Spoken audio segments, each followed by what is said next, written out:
The Rainbow Fairies. Two little clouds, one summer's day, went flying through the sky. They went so fast they bumped their heads, and both began to cry. Old Father Sun looked out and said, "Oh, never mind, my dears.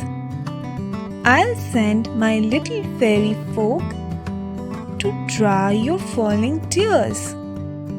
One fairy came in violet and one wore indigo.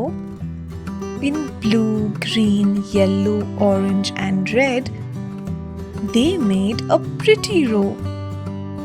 They wiped the cloud tears all away, and then from out the sky, upon a light of sunbeams made, they hung their gowns to dry.